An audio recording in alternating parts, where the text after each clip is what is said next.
Национальный центр «Россия» – пространство гордости за свою страну и людей, которые в ней живут. Аналогов ему в мире нет.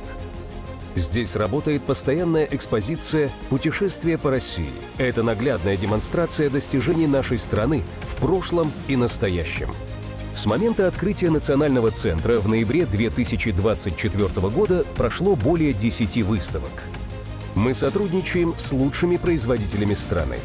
В универмаге «Россия» можно найти продукцию, созданную руками и сердцем. В гастрономических рядах представлены кухни народов России. Через вкус можно многое узнать о стране, ее традициях и культуре. Национальный центр – это сотни культурных, образовательных, деловых и международных событий, важных для всего мира. Мы соединяем сердца на первом, единственном в мире свадебном фестивале. Это бережное сохранение традиционных семейных ценностей. Мы бережно храним память о подвигах героев и объединяем людей со всех уголков России, создавая живую связь прошлого, настоящего и будущего. Особое внимание уделяем молодежи и развитию их профессиональных навыков. В школах юного экскурсовода и журналиста мы признаемся в любви к родине. В 2029 году откроется новое здание Национального центра в Москве. Добрый вечер, дорогие друзья! Мы рады приветствовать вас в стенах Национального центра «Россия». Сегодняшняя встреча открытого лектория посвящена 22 июня 1941 года, дате, которая навсегда разделила историю нашей страны на «до» и «после». Встречайте, ведущий открытого лектория, директор фонда «Я помню», член научного совета Российского военно-исторического общества Артем Владимирович Драбкин.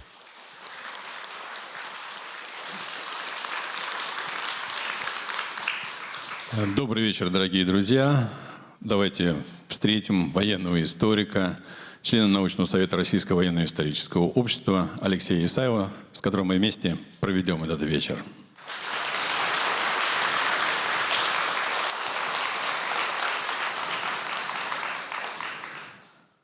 22 июня состоялась общероссийская минута молчания. Национальный центр «России» ежегодно принимает участие в этой акции. И в честь тех, кто не вернулся с полей сражений, кто своей жизни отдал, чтобы мы могли здесь встретиться и поговорить, объявляется минута молчания. Прошу всех встать.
Прошу садиться.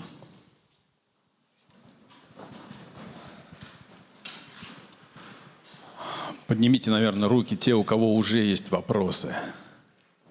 Есть у кого-то уже вопросы к нам? Нет еще, да? Не так много. Постараемся быть краткими и максимально много времени оставить, чтобы у тех, у кого есть вопросы, могли бы их задать.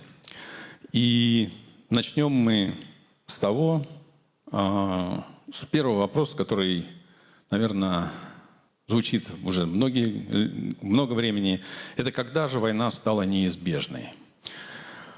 И нам должны показать видео. Ага. Итак, на самом деле война стала практически подготовка к новой войне началась практически сразу после окончания Первой мировой, после заключения Версальских соглашений. И Прежде всего, я бы хотел обратить внимание на такую дату, которая на самом деле редко на нее обращают внимание. Здесь мы видим Нейла Чемберлена, это 1938 год. Обычно говорят про 1938 год, про Мюнхенский сговор, да, который в итоге привел к разделу Чехословакии и ее оккупации Германией. Но все-таки начнем мы сначала. Это вот Версальский договор, да.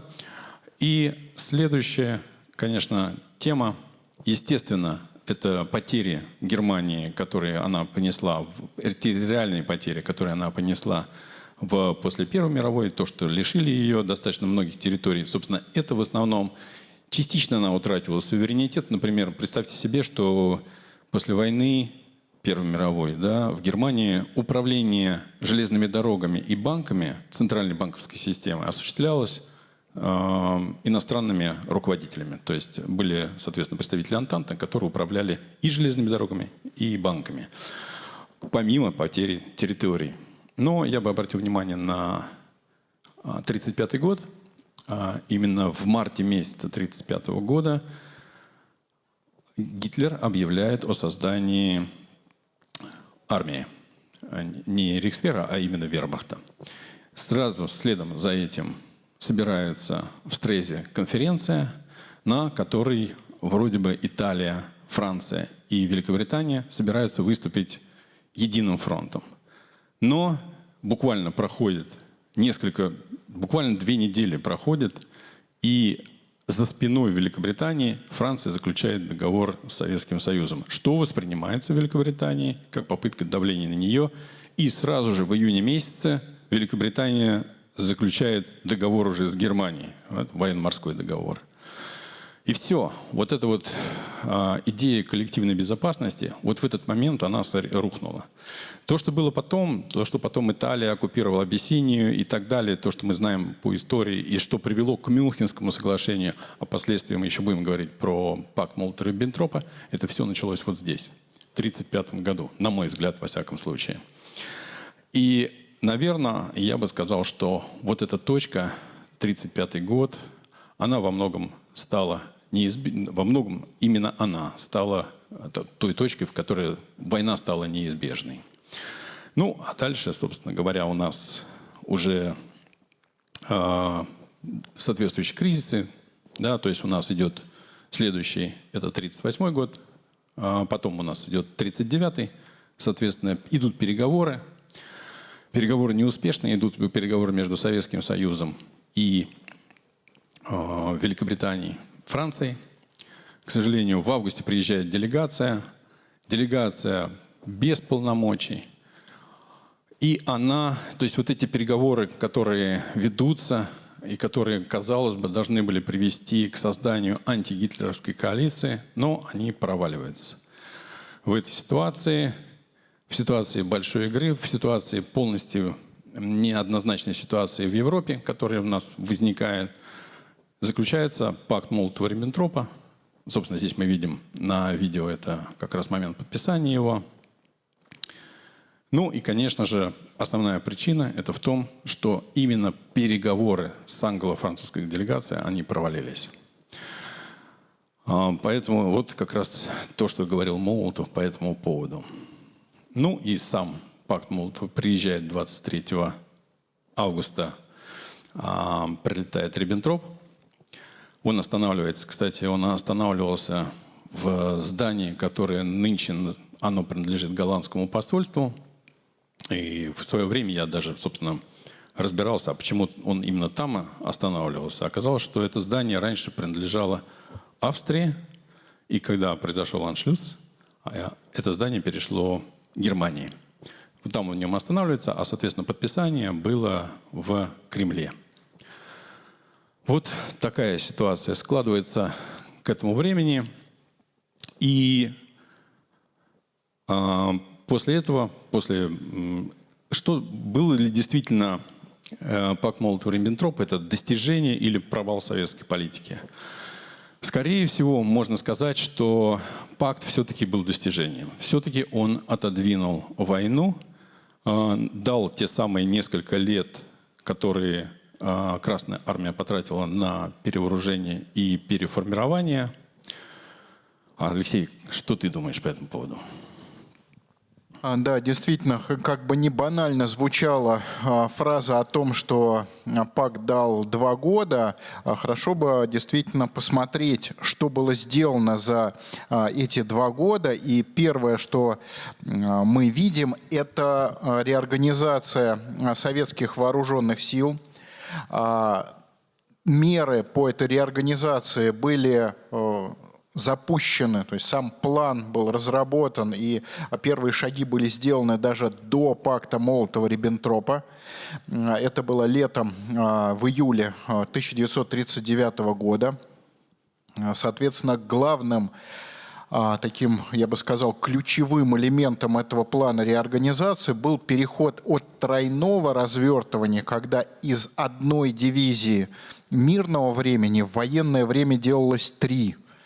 Причем, как все понимают, одна дивизия мирного времени, она по своей численности не соответствовала одной дивизии военного времени. В результате кадр очень сильно размывался. Кадр так называли, собственно, то ядро, которое существует в соединениях на момент начала мобилизации. И мы очень четко видим этот скачок. Численность Красной Армии на 24 февраля 1939 года, на самом деле она и на август была ровно такой же, плюс-минус, просто есть такие четко реперные точки, известные по численности с хорошей точностью. И уже, соответственно, в мае 1940 года, когда прошла демобилизация после Советско-финляндской войны, у нас армия мирного, подчеркну, времени, это вдвое больше. Это без малого 4 миллиона человек. Те самые дивизии тройного развертывания переходят в дивизии одинарного развертывания. То есть теперь по мобилизации из одной дивизии делается одна дивизия, поступлением в нее приписного состава. Это значительно упрощает процесс мобилизации, значительно его, я бы так сказал, совершенствует ввиду того, что не нужно, как говорится, размножать дивизии простым делением. Это был большой шаг вперед.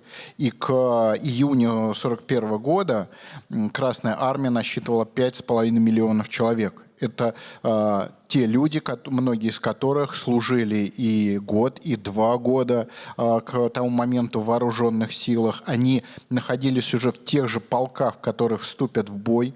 И нельзя этот элемент недооценивать. Действительно, Красная Армия, ее пехотное ядро получило достаточно серьезное развитие и, главное, вышло на устойчивую линию развития в 1939-1940 годах. Кроме того, что дал пакт Молотова-Риббентропа? Он дал нам территорию, которая, с одной стороны, с юга ограничивалась Карпатами, вот так, я думаю, видны горы. Посередине была такая полоска, Припятская область, болот. Мы отодвинули границу от Ленинграда. Теперь удар на Ленинград, который мог бы быть реализован немцами в том случае, если бы они, например, сделали с Прибалтикой то же самое, что с Норвегией. В чем, собственно, была проблема переговоров с западными союзниками? Они в упор не хотели видеть проблему Прибалтики. Того, что нужно обеспечить безопасность Советского Союза и взаимодействие с прибалтийскими странами. То есть любая косвенная агрессия, она должна получить адекватный ответ, поскольку немецкие войска могли быстро овладеть странами Прибалтики по тому же сценарию, по которому это происходило в реальной Второй мировой войне. В случае с Норвегией, да, кто-то бы сопротивлялся. В Норвегии, напомню, Блюхер утопили целый крейсер, но это не помешало достаточно быстро взять страну под контроль. То же самое могло быть в Прибалтике. Эта опасность была устранена, и, по сути, результатом подписания пакта Молотова-Риббентропа и, соответственно, той передышки, которая была дана, явилось сужение направлений наступлений немцев на ключевых направлениях в 2 узких коридорах. В одном случае это между Яновскими лесами Львовского выступа и Припятской области. В другом случае Это от Бреста на Барановича и далее на Минск. Это реально достаточно узкие коридоры, хорошие позиции для обороны. И эти позиции, были дополнительно усилены укреплениями. На новой границе строились бетонные Т-34. Да позволено мне будет употребить такое сравнение. Крупные бетонные доты, двухэтажные чаще всего, с пушечным вооружением. Они были гораздо сильнее линии Сталина, которая строилась, откровенно говоря, в стране, которая еще только начинала индустриализацию. И мы получили укрепления, причем на ключевых направлениях. Это Брест, это Сокаль, это Гродно, это Августов. Они находились в хорошей степени готовности. И это тоже достижение пакта, что бы ни говорили. И они дали бой в первый день войны. Это тоже сыграло свою роль в сдерживании противника, в том числе в смене его первоначальных планов. Это все достижение пакта. Хотим мы позитивно его оценивать политически или не хотим, но это обязательно нужно учитывать. Что еще было сделано? Перед вами проектный вид, такая вот, можно сказать, картинка, нарисованная тогдашним фотошопом, проектный вид Куйбышевской гидроэлектростанции. На совещании летом 1940 года, где в Кремле обсуждали будущее Куйбышевской гидроэлектростанции, было принято решение свернуть строительство гидроэлектростанции и вместо этого строить авиационный завод. Это цех авиазавода в Куйбышеве, на строительство которого в августе 1940 года были переброшены прежде всего людские ресурсы. Если говорить в сумме, то на строительство 3 заводов, 2 авиационных, 1 завода авиадвигателей в городе Куйбышев было направлено около 100 тысяч человек. И хотя цеха этих заводов стояли на лето 1941 года еще пустыми, но в эти цеха уже построены, эвакуировались завод номер 1, завод один из лучших номер 1, завод номер 39 из Воронежа. И по сути это решение создало базу для эвакуации. Хотя, может быть, тогда никому в страшном сне не могло привидеться, что придется эвакуировать заводы из Москвы и Воронежа. Но, тем не менее, база была создана. Это тоже решение, сделанное в паузу. Еще один момент – это реорганизация промышленности боеприпасов. Именно в 1940 году, то есть в промежуток между пактом Молотова-Риббентропа и 22 июня, была внедрена технология шникования в снаряжении снарядов. И это позволило реально скачкообразно нарастить процесс снаряжения. То есть, опять же, вы видите на слайде, когда в одном квартале было снаряжено больше боеприпасов, чем за весь предыдущий год. Также были хорошие подвижки по многим другим направлениям. И, кстати говоря, в том числе базируясь на немецкие технологии. Базируясь на технологии лаков, которыми покрывали снаряды изнутри, многое другое. Это, казалось бы, мелочи, но эти мелочи позволили работать в важнейшей промышленности боеприпасов несколько в других условиях, чем они бы работали в 1939 году. Ну и, наконец, скачок в организации танковых войск. Вот так была организована советский механизированный корпус до Великой Отечественной войны. И на самом деле, если мы посмотрим, сколько людей в корпусе, в нем оказывается меньше народу, чем в одной танковой дивизии. То есть танковая дивизия, созданная в 1940 году, в ней людей было столько же, сколько в мехкорпусе 1937 года. Соответственно, мехкорпус 1940 года был в 3 раза больше. Располагала дивизия большим количеством артиллерии, чем целый корпус. Называется вроде бы одинаково, механизированный корпус. На самом деле между ними небо и земля. Это был колоссальный качественный скачок. Советские танковые бригады и механизированные корпуса, с которыми Советский Союз существовал осенью 1939 года, на 1 сентября 1939 года, были, откровенно говоря, отсталыми. Они были гораздо хуже, чем то, что было построено в 1940 году. Да, попытка реорганизации, создания сразу 30 механизированных корпусов вместо 9, которые имелись к концу 1940 года, это решение очень спорное, но в любом случае это был очень большой шаг вперед. Советские механизированные соединения получили гаубичную артиллерию, получили мотопехоту в гораздо больших количествах. Опять же, не механизированный корпус там, в 8 тысяч человек, а механизированный корпус в 30 тысяч человек. К сожалению, это не танковая группа, 120, 150, 200 тысяч человек, и не армейский моторизованный корпус в 50 тысяч человек. Но это все равно очень большой шаг вперед в реорганизации Красной Армии. Именно эти корпуса стали серьезными игроками приграничного сражения. Ну и, наконец, что было сделано, как бы наиболее очевидный ответ. Это запуск производства новых танков, которые вооружались 76-миллиметровыми пушками и обладали противоснарядным бронированием. Тоже, казалось бы, банальность, но, тем не менее, запуск массового производства состоялся именно в 1940 году. И к 22 июня имелось 1800 новых машин. Именно они стали основной ударной силой. Потому что использование танков старых типов было подобно швырянию стеклянных стаканов в бетонную стену. И именно эти танки иной раз упоминаются в документах немецких уровня танковой группы, как большое препятствие. Хотя, казалось бы, это тактика. Ну и самый больной вопрос – это разведка. Казалось бы, да, СССР ввиду определенных, так скажем, идеологических преимуществ, безусловно, никто не ставит под вопрос о том, что СССР располагал гигантским преимуществом, опираясь на марксистскую идеологию. Да, сочувствующих марксизму было много во всем мире.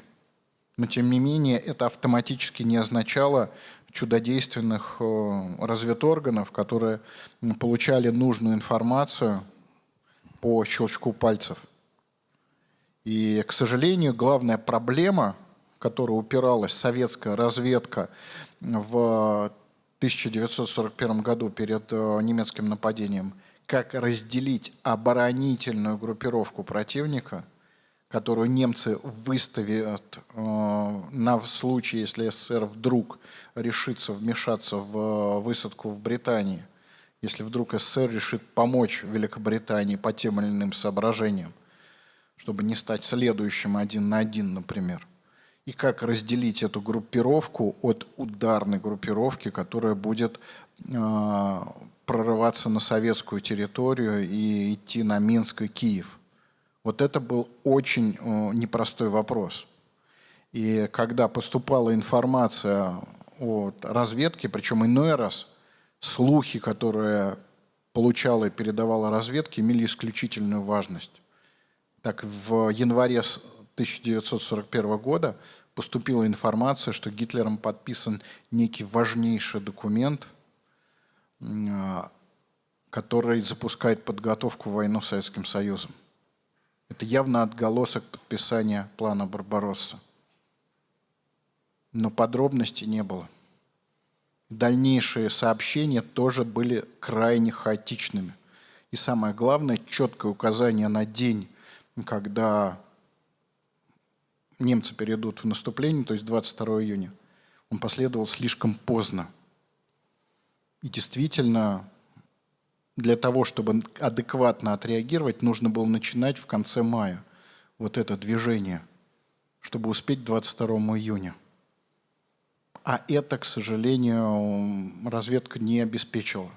То есть информацию достаточного уровня достоверности о том, что противник собирается нападать. сообщать о том, что немцы нападут 22 июня, 18 июня, было, мягко говоря, поздновато. И был еще один момент.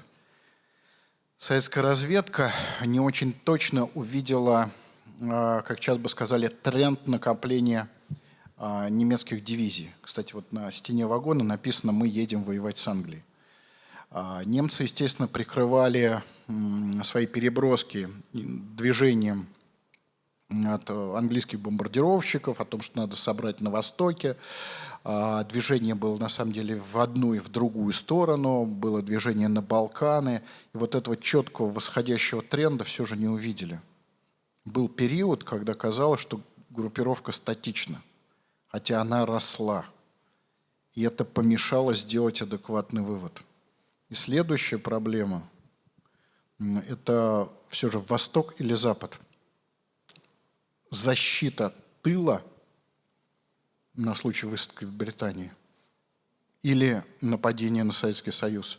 И по состоянию на 1 июня 1941 года однозначного ответа не было. Против СССР 120-122 дивизии, против Запада 120-126 дивизий.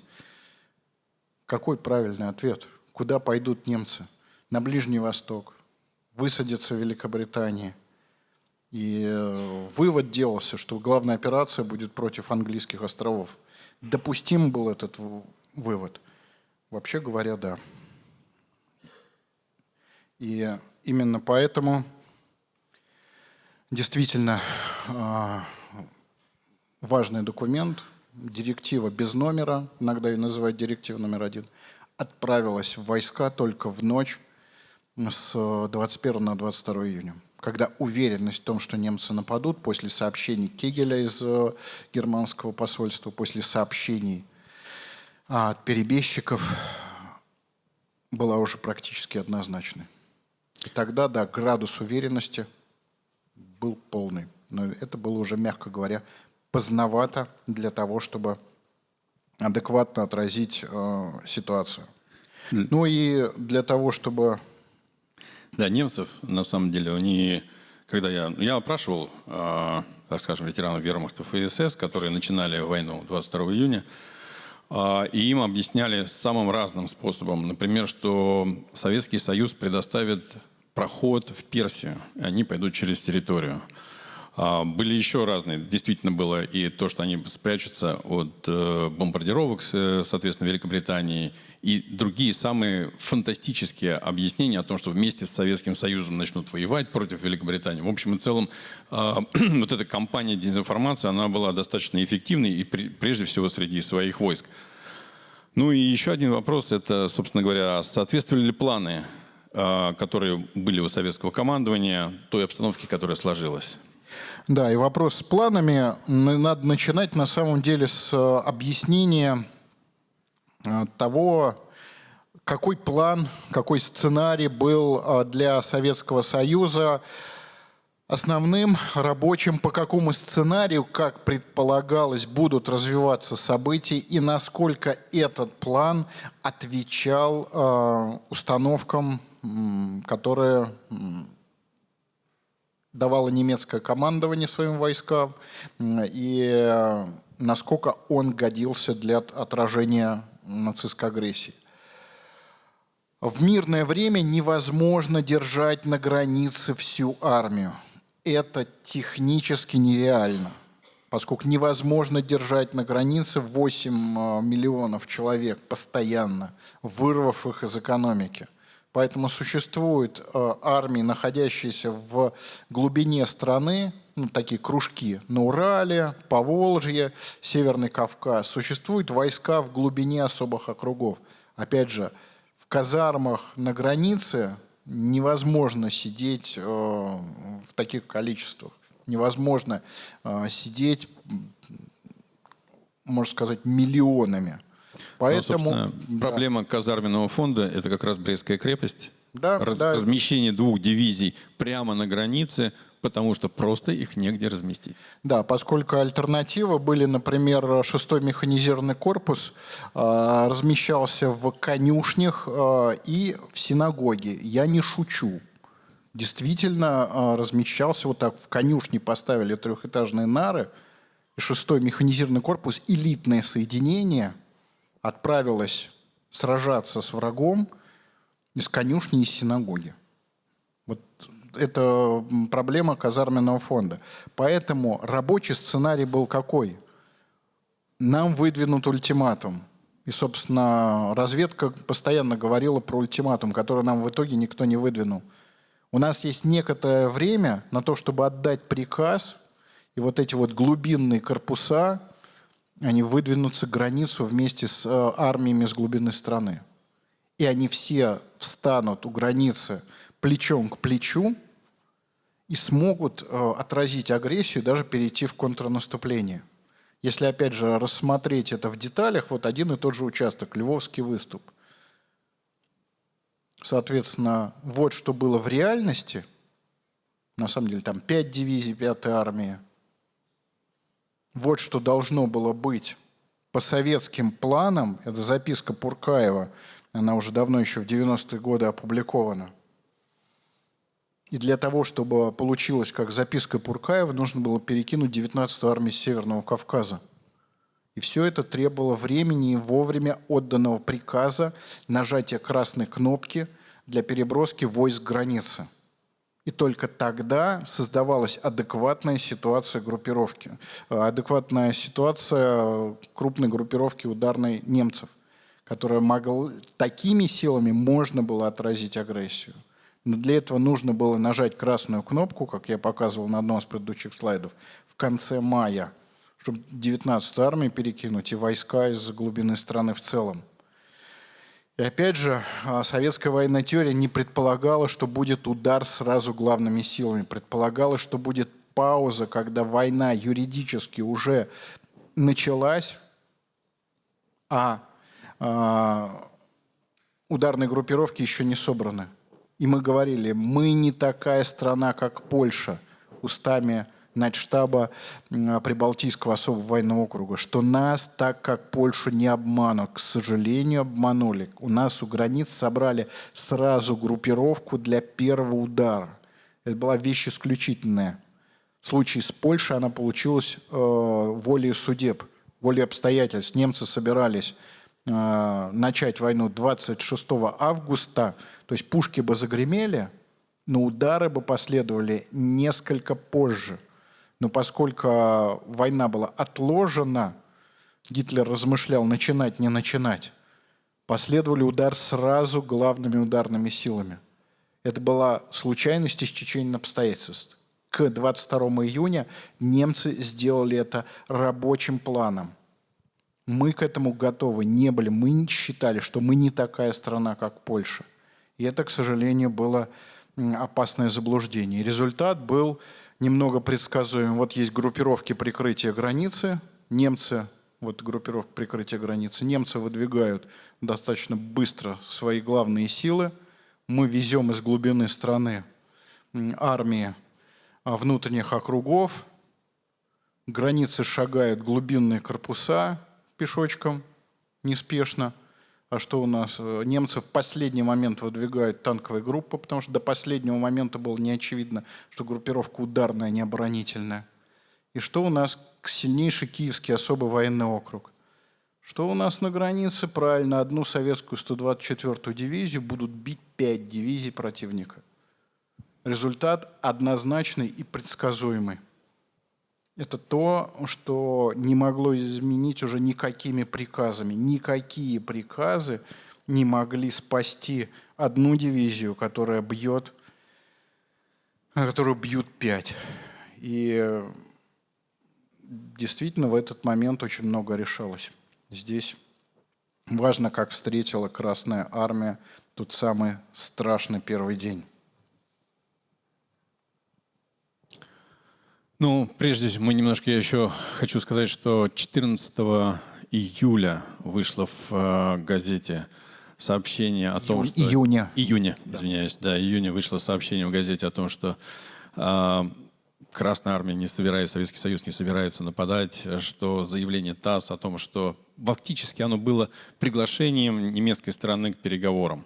И в последующем, уже 21-22 июня, когда Молотов встречался с Шуленбургом, он как раз задавал ему вопрос, а почему, собственно, вы не отреагировали на это заявление?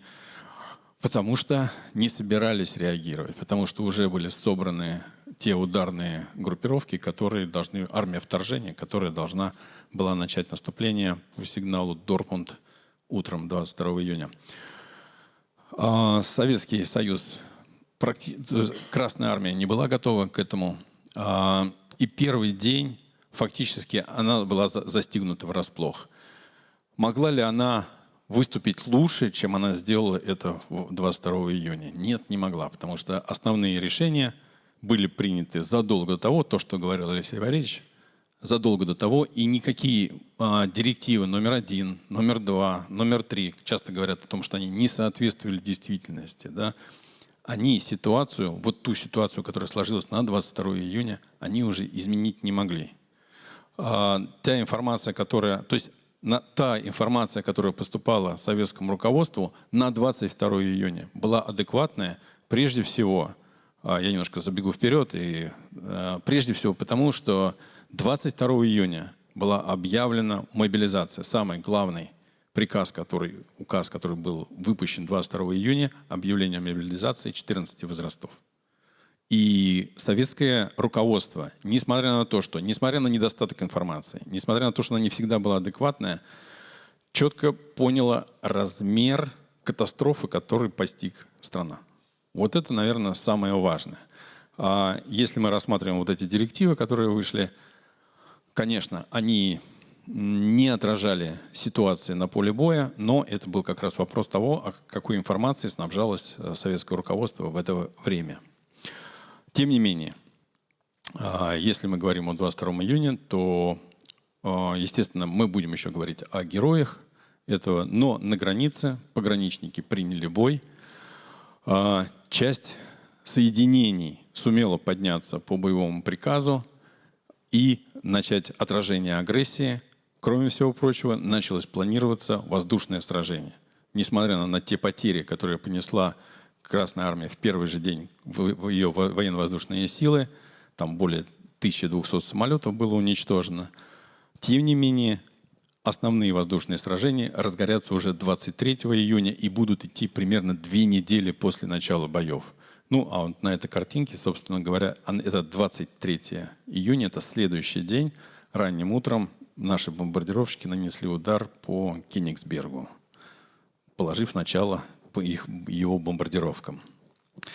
Ну и следующее, да, я вот немножко забежал вперед, все-таки, но вопрос остается, какие меры приняло советское руководство в первые дни войны, действительно ли Сталин был в прострации? Да, рассказ о Сталине, впавшем в прострацию, он, конечно, был, можно сказать, общим местом в повествованиях послевоенного периода. И, конечно, к сожалению, историкам пришлось, прежде чем приступать к описанию того, что было на самом деле, пришлось разгребать авгиевы конюшни той мифологии, которая была наворочена за истекшее время, за истекшие после войны десятилетия до открытия документов. Перед вами факсимиле журнала записи посещений Сталина. Как видите, там просто от руки записывали на таких узких полосках. Такой вот, можно сказать, развернутый планинг. Тем, кто работает в офисе, наверное, это даже так, может быть, чуть-чуть знакомо покажется. И какое ключевое решение было принято в первый день войны? В первый день войны принимается не просто решение о мобилизации. Принимается решение поднять по мобилизации сразу 14 возрастов. Было ли это решение импровизации? Нет. Еще с конца 30-х годов это был план «Б». То есть еще с конца 30-х годов предполагалось, что если война начнется не так, как мы планируем, то первое решение, которое надо принять, это поднять 14 возрастов. И этот, что называется, запасной план был извлечен, причем, опять же, к чести советского руководства, невзирая на достаточно иной раз благостные донесения из округов, это вполне откровенно пишет тот же Баграмян в своих воспоминаниях, что когда мы получили директиву номер 3 контрнаступления, она являлась прямым следствием нашего бодрого донесения, которое мы в 15:00 отправили в Москву. Честно признается Иван Христофорович. Но, тем не менее, невзирая на эти бодрые донесения, именно в это время принимается ключевое решение о поднятии 14 возрастов больше, чем требовалось для доведения армии до армии военного времени. То есть имелось 5 400 000, требовалось 8 600 000. Вот эта разница, она была гораздо меньше, чем 14 возрастов. Но уже в 16 часов 40 минут отправляются телеграммы, поднимается больше народу. Как его использовали? Запускается процесс перманентной мобилизации, когда по советскому мобилизационному плану февраля 1941 года не предполагалось новых формирований. Однако уже с 25 июня первоначально из кадров НКВД, причем это примерно по 1000 человек на дивизии, в основном командный кадр, а остальное это те самые призывники из 14 возрастов, создаются первые дивизии непланового нового формирования. Дальше они начинают расти, как грибы после дождя. Их реально формируется много по всей стране. Когда говорят о мифических сибирских дивизиях, которые спасли Москву, на самом деле Москву спасала вся страна, и новые формирования, которые раскручивались по нарастающей. Вот таблица. То есть началось все 25 июня с формирования дивизий первых из кадров НКВД.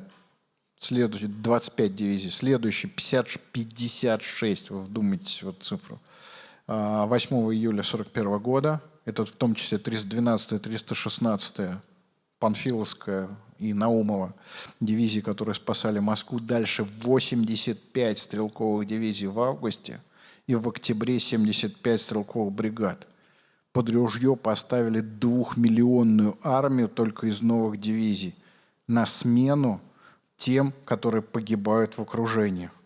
Но, разумеется, все эти решения были долгосрочными, они не давали немедленного результата. А немедленный результат, к сожалению, был местами негативный.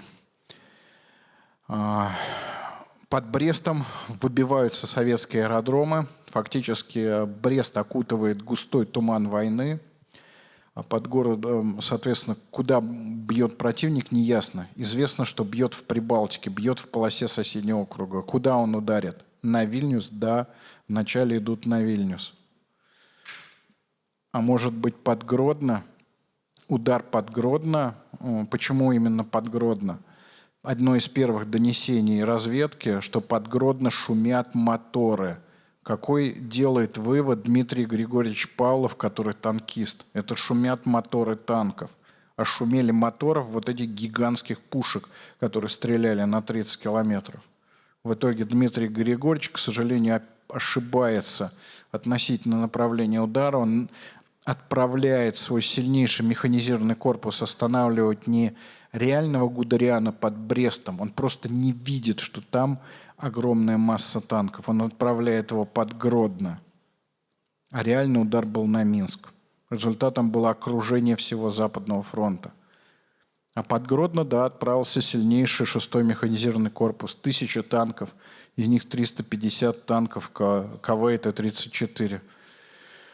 Это, как говорится, в конце 80-х, в 90-е, что называется, бывшие диссиденты могли, что называется, из мутных достаточно мемуаров Болдина извлекать конспирологические теории о том, что никакого контрудара не было. Сейчас, благодаря массе фотографий, которые были опубликованы, появились в сети, благодаря аукционам продаже запасов фотографий немецких военнослужащих, мы видим следы этого контрудара. Да, контрудар был, но он наносился против пехоты. Результат его был отрицательным.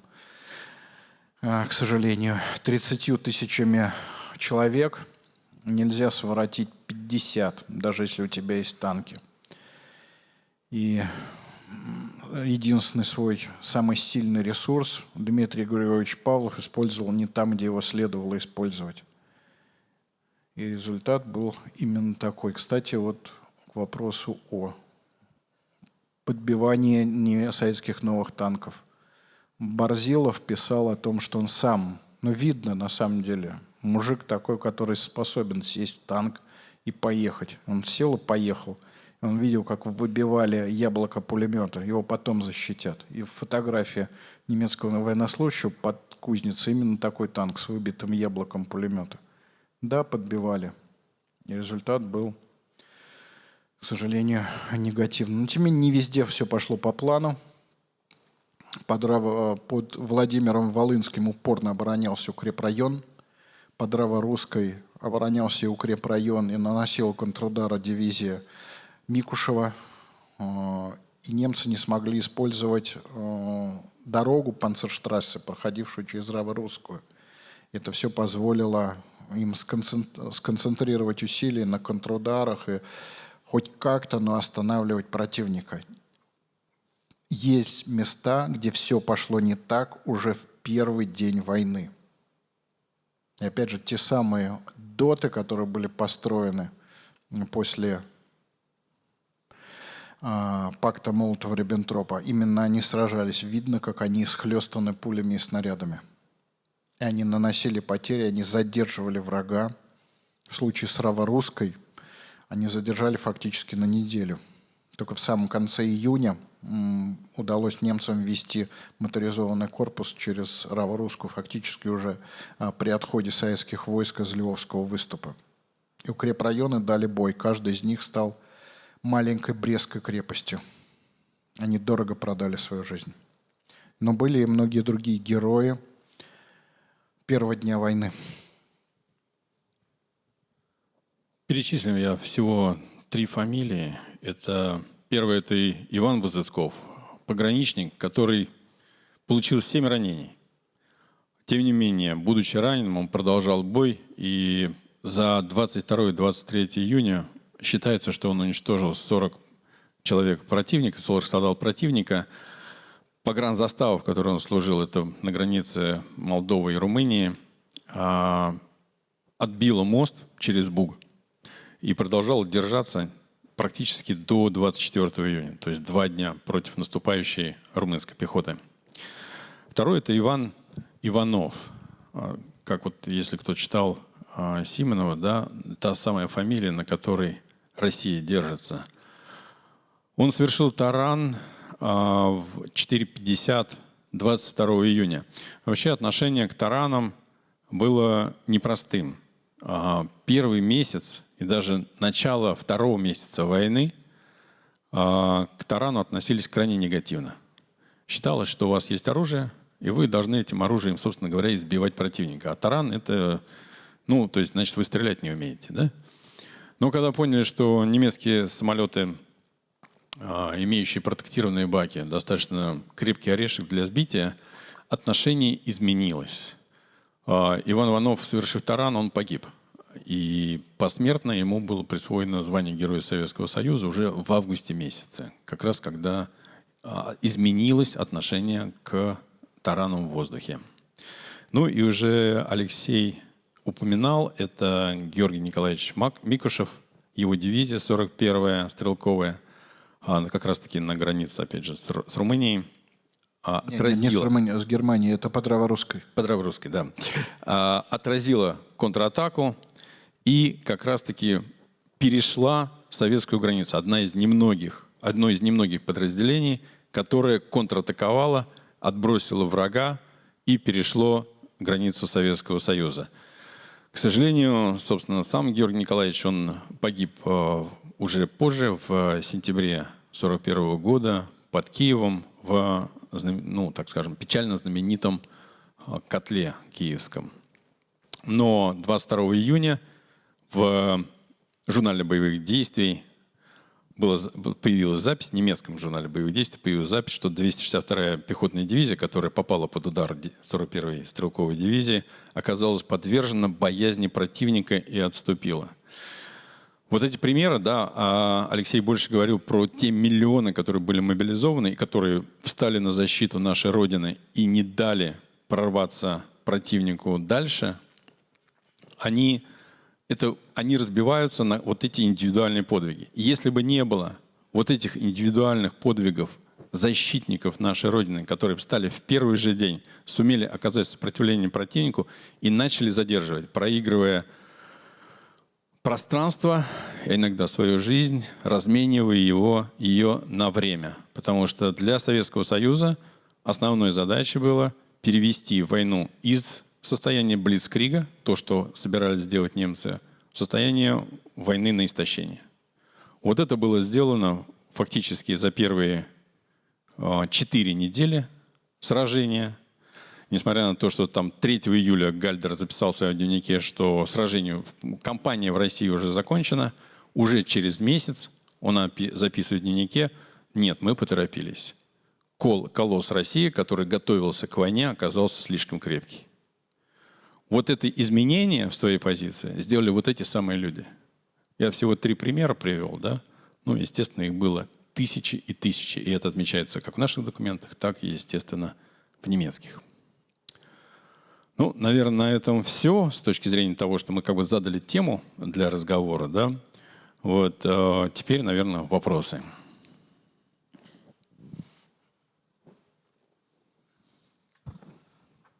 Хотел бы такой вопрос задать по поводу пакта. Конфигурация границы, она вообще, насколько досконально планировалась? И, просто в литературе иногда встречается мнение о том, что там и Белостокский выступ, который появился в результате новой конфигурации границы, он изначально как бы в негативное положение ставил Красную Армию при обороне. То здесь ответ довольно простой. Если мы посмотрим на ту самую конфигурацию границы, то мы увидим, что немцы били-то на Минск. Поэтому есть Белостокский выступ, нет Белостокского выступа. На самом деле это роли особо не играли. Это несколько преувеличивает его значение. Но конфигурация границы, если говорить именно конфигурация границы, пакт Молотова-Риббентропа, конфигурация границы была более благоприятна, чем так называемая старая граница, поскольку фронт обороны был уже, и было 2 магистральных коридора, которые надо было защищать. Конечно, к сожалению, сыграли хуже, чем могли бы сыграть, но вот эти 2 коридора было оборонять легче, чем линию Сталина под условным Житомиром или Новоград-Волынским. Просто ввиду более, так скажем, ограниченного количества направлений, где способен наступать враг. Поэтому граница хорошая досталась по пакту. Но вот эта вот проблема выдвижения войск и проблема разведки, она этот фактор, так скажем, не позволила в полной мере использовать.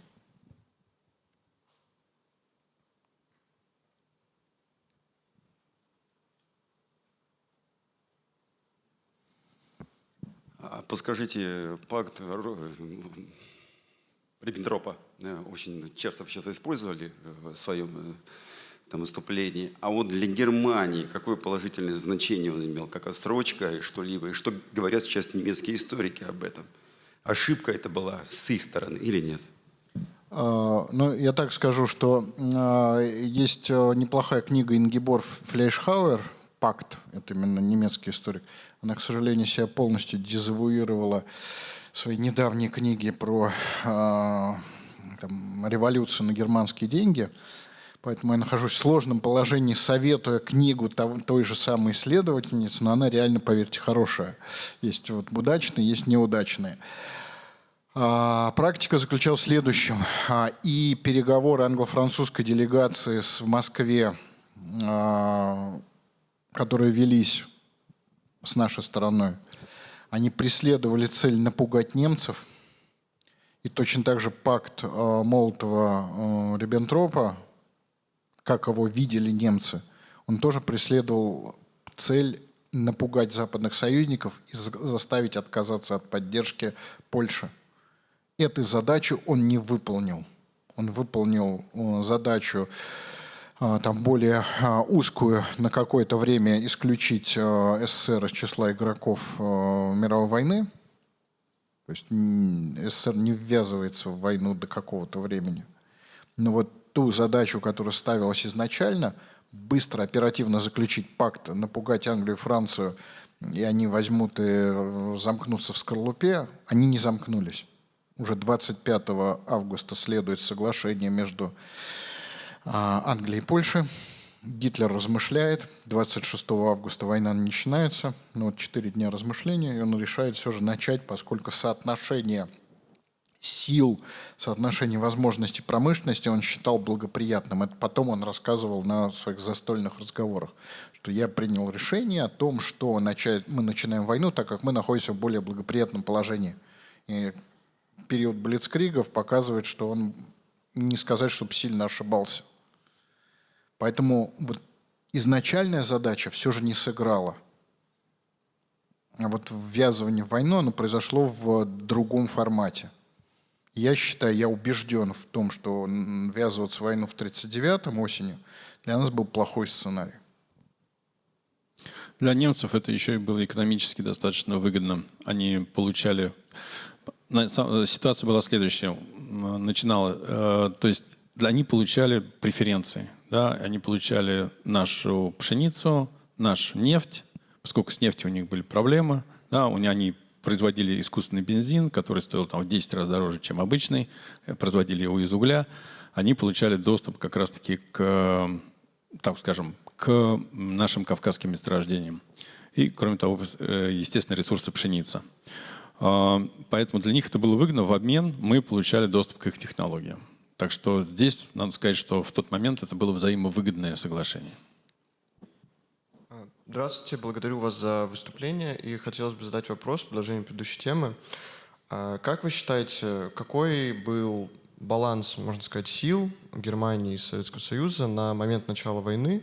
И многие историки говорят о том, что он менялся все-таки в сторону СССР со временем. И как вы считаете, в какой вот момент он бы сравнялся, если бы он был неравным? И, соответственно, Союзу был бы в более выгодном положении, нежели чем Германия при входе в войну. Спасибо.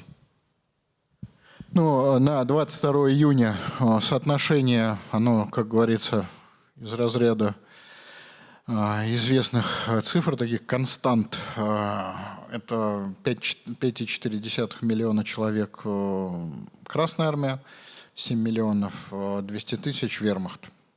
То есть немцы обладали численным превосходством не только над конкретными дивизиями, но и вообще в целом над неотмобилизованной Красной Армией. К 1942 году положение бы, безусловно, выправилось в лучшую сторону для Красной Армии, но не столько по численности личного состава. Это уже такая величина была достаточно стабилизировавшаяся. Скорее завершилось бы строительство укреплений на новых границах, потому что в Прибалтике они были просто недостроенными коробками, непригодными ни для чего, к сожалению, на 22 июня. А так вкладывались огромные деньги, это реально миллиарды в строительство укреплений. По-моему, как раз в Прибалтику вкладывался в 1941 году миллиард рублей. И можно было по всей границе иметь хорошее укрепление и даже при некотором упреждении в развертывании дать хороший бой.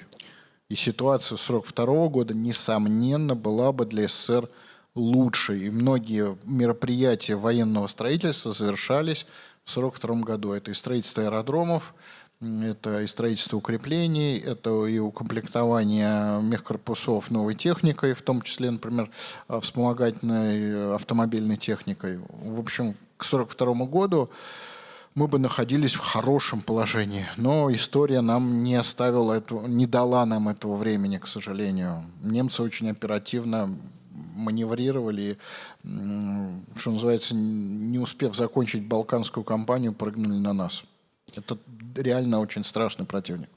Добавил бы про аэродромы. Да, аэродромная сеть начала только строиться, поскольку бетонных полос практически не было, их только начали строить. А, понятное дело, подготовка в период распутицы фактически наших ВВС фактически отсутствовала. И, конечно, к 1942 году этот бы пробел был бы тоже закрыт.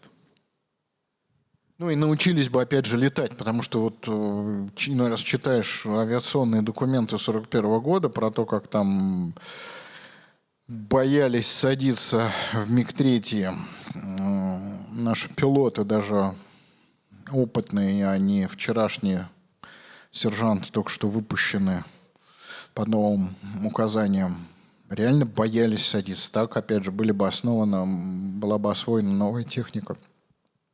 Но, опять же, к сожалению, случилось так, как случилось.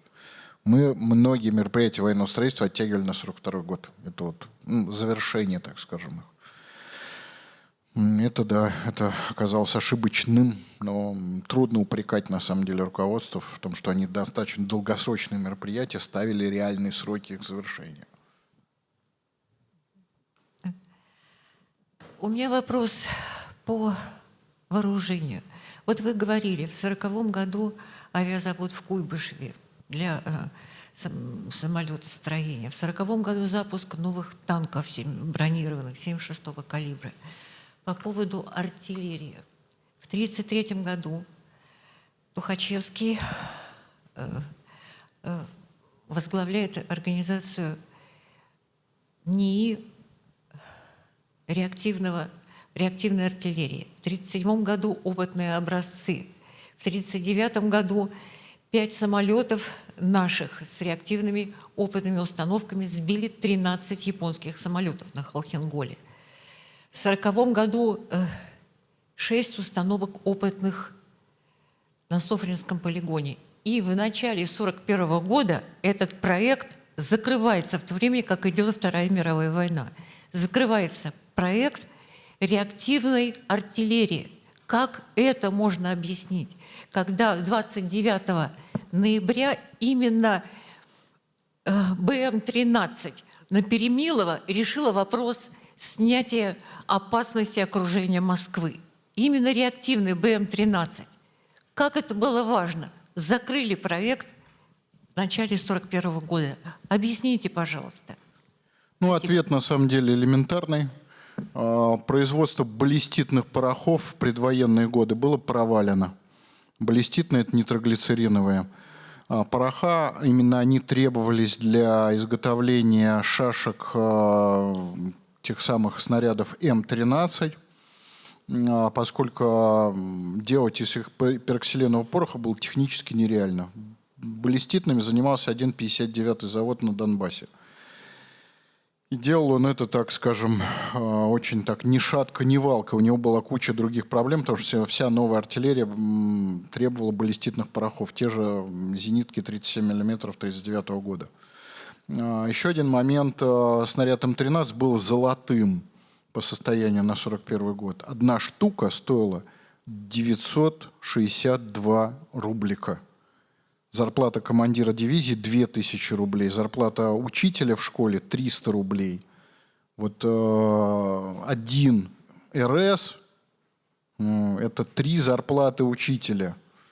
Ну и вот его залпово, то, что говорят, при Милово предотвращено окружение Москвы, это все же сильное преувеличение. Вот кто предотвратил окружение Москвы, это скорее танковые бригады. Возможности реактивной артиллерии сильно преувеличенные. И опять же, почему так все дорого? Потому что на один РС шло 7 килограмм баллиститного пороха. Это, опять же, это слишком много для того, чтобы вот так разбрасываться. Там были другие факторы, которые позволили проблему баллиститных порохов решить. Грубо говоря, люди в статусе заключенных отправили в город Пермь, и они в 1942 году сделали чудо. Они сумели резко поднять производство баллиститных порохов. И тогда реактивная артиллерия заработала. А до войны это был не то, что прям тупиковый путь, но это было дорого, это было технически очень сложно и без промышленной базы. Поэтому мне трудно упрекнуть тех людей, которые смотрели на реактивную артиллерию как нечто такое экзотическое, вспомогательное. Если, опять же, говорить о конкретике, то вряд ли бы РС и «Катюши» они бы сильно помогли Красной Армии летом 1941 года. Задают вопрос, а как немцы? А немцы сделали дигликолевый порох по опыту Первой мировой войны. И у них проблем с РСами не было от слова совсем, как и с другими, в том числе, так скажем, с высоконагруженными боеприпасами, в том числе автоматическими зенитными пушками. С нами воевала очень опасная и страшная нация, которая вот как сейчас делают всякие дроны с ИИ. Вот у немцев был условный дрон ИИ, назывался он дигликолевый порох. К сожалению, ответ он вот такой. Опять же, вот Преображенский говорил, не читайте советских газет. Вот иногда советские книжки читаешь, и хочется, не знаю, рыдать то ли от горя, то ли от хохота. Когда в «Оружии Победы» пишут, что освоили шникование снарядов в 1936 году. Это ахинея. Освоили в 1940 году. И в том числе через аварии, взрывы. Читаешь документы, волосы становятся дыбом. Что творилось. И вот реальная история, она вот иногда такая. Ну и надо напомнить, что все-таки применение РСов – это по незащищенным целям. Да? Рассеивание у нее было такое, что применение даже просто одной установки с 36 снарядами, да, по их цене, оно давало эффект только по открытой пехоте фактически и по небронированным целям. Хотел бы от имени организаторов пригласить 25 июня в Национальный центр, где состоится форум «Уроки географии», который соберет учителей, студентов, любителей географии со всей страны. У вас есть уникальная возможность присоединиться к этому мероприятию. Пожалуйста, 25 июня, видимо, в то же время регистрация на сайте. Спасибо. Еще вопросы? Здравствуйте. Благодарю за выступление. Вопрос заключается в следующем. Что из себя представлял офицерский корпус высшего и среднего звена по состоянию на 22 июня 1941 года с учетом событий 1937-1938 года, но и советско-финской войны, потому что оценки именно офицерского корпуса совершенно разные. Кто-то говорит, что, например, там высвободилась дорога молодым, активным, талантливым, а кто-то говорит, что, наоборот, те, кто был там в 1937-1938 году, были более опытные и могли там предотвратить много катастроф, которые нас ждало в июне 1941 года. Как вы смотрите на это? Что можете сказать? Благодарю. Ну, следует все же немного отойти от хрущевской версии событий, которая концентрировала внимание именно на 1937-1938 годах. Офицерский корпус русской императорской армии, который, на самом деле, офицерский корпус армии Первой мировой войны был для участников Второй мировой войны, так скажем, базой, основой. Это было везде. Везде так. Германия и Британия, например, не исключение. У нас офицерский корпус русской императорской армии был расколот на 3 примерно равные части. Одни пошли за красными, другие пошли за белыми, третьи разошлись по домам. Для тех, кто пошел за красными, была еще такая проблема, которая называлась «Дело весна». Начало 30-х годов, когда тоже многие были уволены из вооруженных сил. Поэтому вопрос с офицерским корпусом был очень острым. Тем не менее, удалось при всех ограничениях, прежде всего финансовых, армии конца 20-х, начала 30-х годов выковать новые кадры, которые действительно были моложе своих немецких оппонентов. То есть, если мы посмотрим на Жукова, на Рокоссовского, они были, как правило, и вообще советское командование звена, корпус, армия, фронт или группа армии, оно было в среднем моложе. Но у него, как правило, имелся очень узкий опыт Первой мировой войны. Опыт Первой мировой войны в Красной армии имелся у единиц. И это, конечно, существенно осложняло проблему противостояния противнику, у которого имелся мало того, что опыт Первой мировой войны.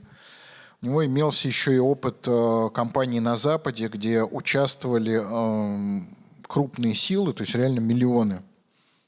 А у нас советско-финляндская война, это пиковое количество, сколько было под ружьем, 400 тысяч человек. Халхингол, Хасан, это вообще копеечное количество войск. Так скажем, сравнимые с какой-нибудь Африкой в Второй мировой войне. Поэтому, да, у нас были проблемы с опытом у командных кадров, которые усугубились репрессиями, но не следует делать из репрессий главной проблемы. Главной проблемой был скачкообразный рост Красной армии. Вот это вот то, что я показывал в начале, от 1 900 000 к 5 400 000 человек при наличии не только формирования новых стрелковых дивизий, что способствует быстрому продвижению по служебной лестнице, еще и формирование, например, новых танковых соединений, на которые тоже не хватало кадров, и ставили на танковые соединения, но откровенно пехотных командиров, которые в 1941 году в массе своей не зажгли. Поэтому сложности были, но проблема была не в репрессиях 1937-1938 годов. Это простой ответ и неправильный ответ на очень сложный вопрос. Но при этом я не отрицаю, что негативное влияние репрессий было, но скорее на уровне, может быть, конкретных людей и соединений. Когда на 4-ю танковую дивизию, которая поехала под Гродно 22 июня, поставили, в общем, откровенно говоря, не самого подготовленного танкового командира Потатурчева, а Лизюков вместе с Симоновым ехал в эшелоне и получил под свое командование какие-то жалкие ошметки одного из механизированных корпусов. Хотя у него был колоссальный опыт командования бригады тяжелых танков. И он был более подходящим человеком, который можно было поставить на 4-ю танковую дивизию. Но опять же, это частности, важные, но частности. А так, от количества репрессированных от численности офицерского корпуса на 22 июня 1941 года 4%. Добавлю еще один такой аспект. Несмотря на резкое скачкообразное увеличение офицерского корпуса, очень также резко выросло его материальное довольствие. Очень высокие зарплаты, порядка 700 рублей. Надо прямо сказать, что в тот момент, в то время 700 рублей получали машинисты. А машинист это был как руководитель, senior IT в то время, да, вот по уровню своей подготовки. И плюс, конечно, полное материальное довольствие, форма. В то время, понятно, да, Советский Союз – это бедная страна, так сказать, проблемы и с одеждой, и с питанием. И в армию пришли те, кто хотел жить лучше, и пришли карьеристы. Это тоже есть соответствующий факт. Так что вот это тоже некоторый такой социальный фактор, который тоже сыграл свою роль. Еще вопросы? Есть вопрос. Добрый вечер. Подскажите, пожалуйста, вот я здесь, я хотел бы вернуться к началу, значит, к 22 июня. К численности вооруженных сил Красной армии и немецкой и фашистской армии именно на границе, да, сосредоточены с одной и со второй стороны. Почему вопрос связан? Тезис прозвучал, что очень сложно было расквартировать, кроме того, что мало времени было, сложно было расквартировать большое количество, да, каких-то миллионы непосредственно близко к границе сухопутных войск, я именно говорю. И где прятались немцы, где были расквартированы немцы, что они были не очень замечены. И какое количество? И, простите, второй вопрос прозвучало, это всем известный факт, что большое количество самолетов были уничтожены там, буквально в первые часы, то есть аэродромы находились очень близко к границе. А вот оценка военных и историков, для чего были так близко размещены военные аэродромы? несмотря на, так сказать, очевидную опасность. Да, значит, соотношение сил на границе – это, соответственно, 40 советских дивизий против 100 немецких. Немецкие дивизии выдвигались все же в последний момент. График я давал в презентации. Они выдвигались в последние недели. Последние недели можно было пожить и в палатках. А вот пожить в палатках зиму 40-41 годов это был плохой вариант.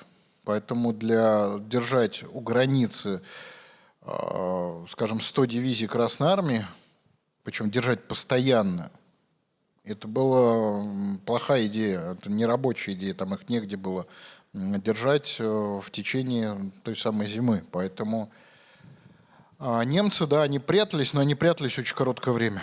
И, опять же, выдвигались в последний момент. То есть они находились в глубине, можно было прятаться в лесу, точно так же, как прятались во время крупных операций Великой Отечественной войны. Когда можно было сосредоточить войска скрытно, прячась в лесу. Опять же, советская разведывательная авиация не летала. Никаких приказов летать над территорией противника и фотографировать у войск Красной Армии не было в округах. Это, опять же, если оставить за скобками качество разведывательной авиации, которая, в общем, хромала на обе ноги на 22 июня 1941 года. Поэтому, да, их не увидели. Но соотношение было именно таким. То есть 40 советских, 100 немецких. Результат немного предсказуем. С аэродромами картинка была несколько, так скажем, дифференцирована по округам. Близкие границы к аэродромам – это Западный округ, и творец этого человек по фамилии Капец, который застрелился в первый день войны, по опыту Испании, чтобы было меньше лететь до линии боевого соприкосновения. Решение спорное, но, на мой взгляд, более важный фактор был строительство бетонных взлетных полос. Когда, опять же, это, по-моему, даже на памяти народа есть этот отчет, он из оперативного отдела Западного фронта, как раз ВВСный, когда затеяли строительство бетонных взлетных полос сразу на многих авиабазах.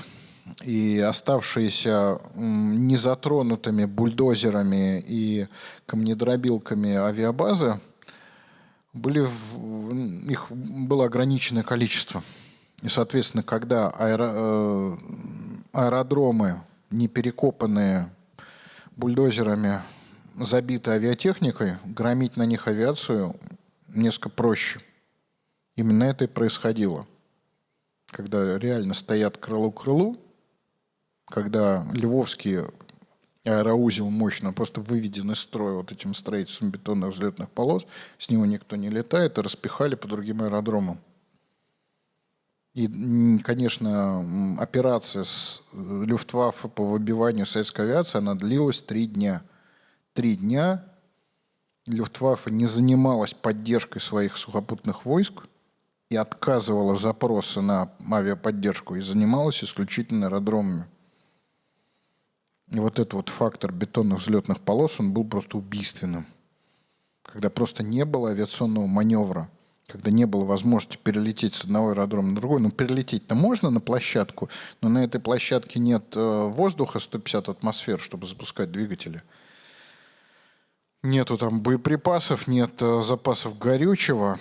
И когда всего этого нет, то рано или поздно подловят и разгромят. Именно это и происходило, когда находился момент, когда советские самолеты перезаряжали оружие, заправлялись топливом. Малочисленное дежурное звено его выбивали, аэродром превращали в гигантский пожар. Это, опять же, происходило не в первые часы войны. Это операция 3 дня с достаточно тяжелым для советских ВВС эффектом. Но здесь сыграл в большей степени фактор бетонных взлетных полос, чем приближение к границе. Хотя были аэродромы, на которые немецкие не танки, а самоходки штурмгешутцев ехали буквально 22 июня. был аэродром, который подвергался обстрелу дальнобойной артиллерии. Это тоже документально подтвержденный факт. Но это, опять же, несколько второстепенный был фактор, что некоторые аэродромы были чересчур близко. Я надеюсь, достаточно полно. Здравствуйте. Вот насколько были ощутимы потери в первые дни войны 6-го механизированного корпуса, например, по сравнению с потерями в битве Дубно-Луцк-Броды, потери, которые оцениваются некоторыми историками как катастрофические?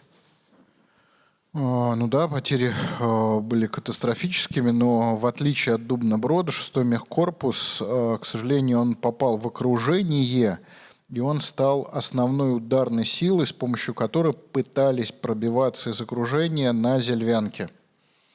Это речка, которая протекает, соответственно, перпендикулярно движению шоссе Волковыск-Слоним, дальше на Барановиче.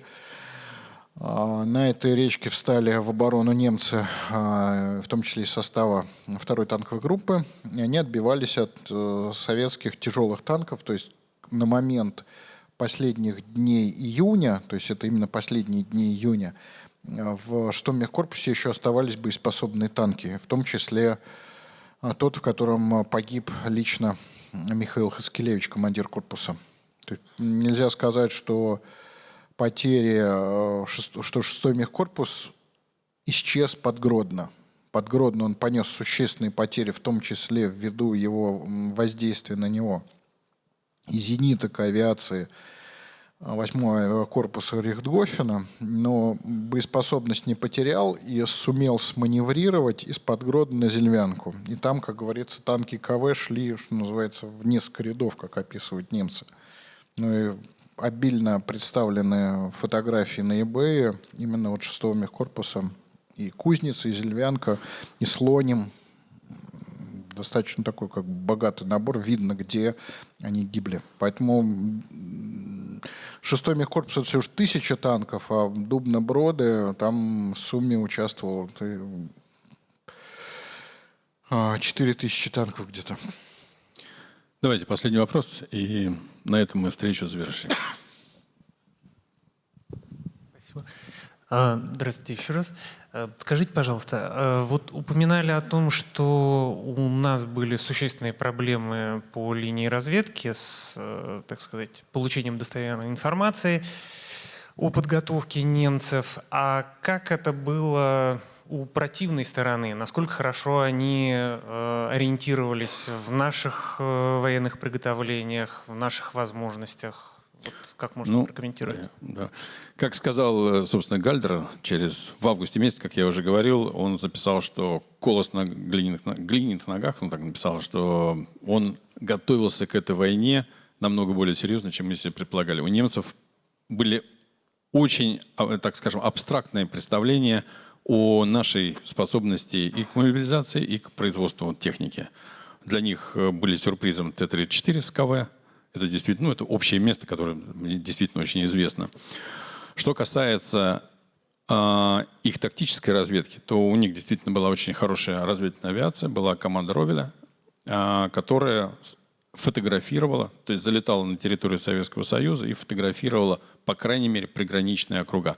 Дальше, как только началась война, она начала фотографировать всю территорию практически до Урала.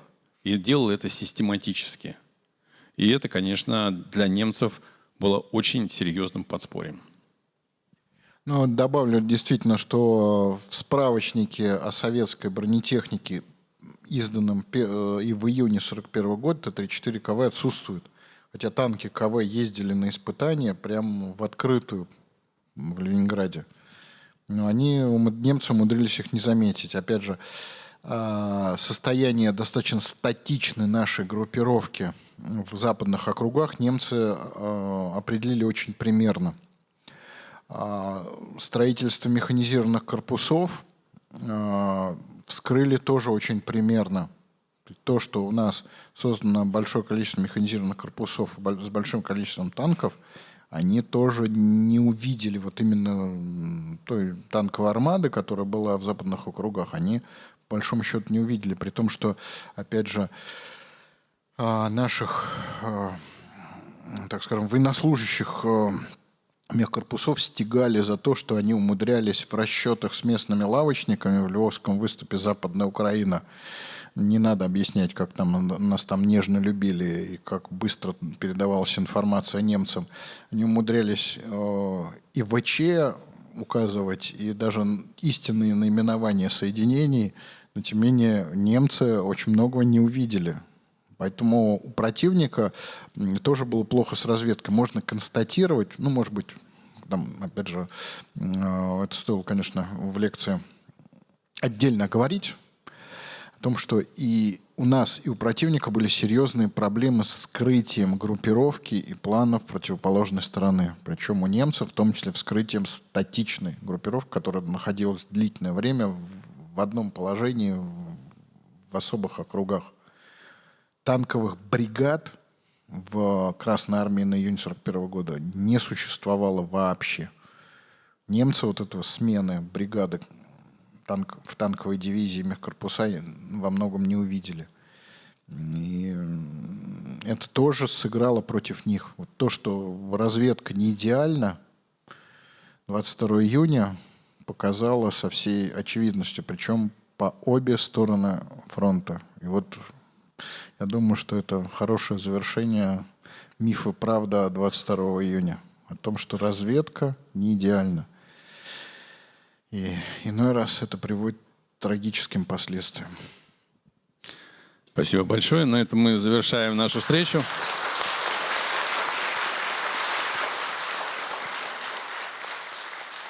Если у вас остались вопросы, то можно подойти и задать их уже в личной форме. Спасибо.